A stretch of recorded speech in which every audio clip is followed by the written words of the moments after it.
ये शिक्षा दी थी कि तुम्हारा विवाह है ब्रजमंडल में होकर, वहां कन्हैया है, उसको कभी अपना मुखड़ा मत दिखाना। अरे वो बड़ा खतरनाक नेत्र है उसके, वो हर लेगा वो लूट लेगा तुमको, मत जाना उसके पास में, उसे कभी मुखड़ा मत दिखाना। तो ब्याह होकर आई माधवी, जो पिछला जन्म मेरा भाई का था, तो इतना घूंघट था। अब पहले कोई भी बहू आती थी तो ठाकुर जी उसका मुख देखते थे।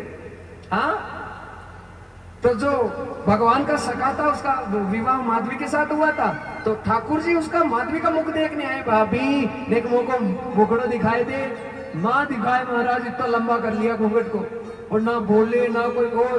भाभी मोन निक बार बार कह रहा हूं, हाँ तोरा मुखड़ो दिखाई दे, ना दिखाए। अब तो बहुत जिद्दी की। अब ठाकुर जी ने कहा भाभी हाँ आज तुम को तोरा मुखड़ा ना दिखा रही है, अब आज से मैं तुम्हें वचन देता हूं कि अब तुम मोरा मुखड़ा देखने के लिए इस जन्म में पूरी तरह से तरसेगी, तड़पेगी। अब तुझे मेरा मुखड़ा दिखने वाला नहीं है। बोलो राधे राधे। ठाकुर जी नाराज होकर चले गए। और जब भगवान ने गोवर्धन धारण किया, हाँ, तो ठाकुर जी का ऐसा स्वरूप ऐसी लीला थी कि गिरिराज जी की तलहटी पर जितने जो ब्रजवासी आकर बैठे थे, वो माधवी भी आई थी। और पता चला कि ये तो कोई साधारण मानव ऐसी लीला नहीं कर सकता। और देखते देखते आज ठाकुर जी के चरणों पर नजर पड़ी, तो भगवान ने अपने वास्तविक वाले चरणों को प्रकट किया।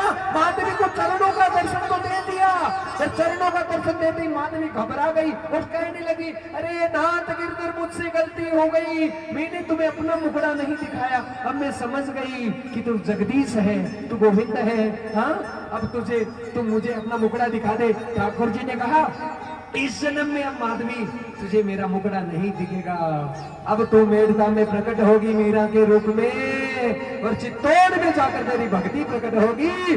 तब जाके ही उस जन्म में जब तू तरस तरस के तड़प तड़प के लिए मेरे लिए भजन गाएगी, भक्ति करेगी, तब जाके तुझे मेरे लोक की प्राप्ति होगी। बोलो राधे राधे। हाँ, और मीरा जब मीरा के जन्म में आई तो महाराज जब ब्याह हुआ मेरा भाई का राजा भोज के साथ में, तो चित्तौड़ जाने की तैयारी हो रही थी। उसी समय मीरा जी की माँ आई। कहा बेटी हमारे पास धन दौलत की कमी नहीं है, खूब दिया है ठाकुर जी ने, तुम्हें जितना चाहिए उतना ले जा। कहा माँ तू जानती है मेरा धन तो केवल मेरा गिरधर है। बोलो राधे। हाँ, बस मैं मेरे गिरधर को लेकर जाना चाहती हूँ और मुझे कुछ नहीं चाहिए। माँ और जो पिताजी थे मीरा जी के बड़े सुखी हो गए, खुश हो गए इस भाव से। और महाराज एक सुंदर पालकी मंगाई गई, सुंदर डोली में ठाकुर जी को जो है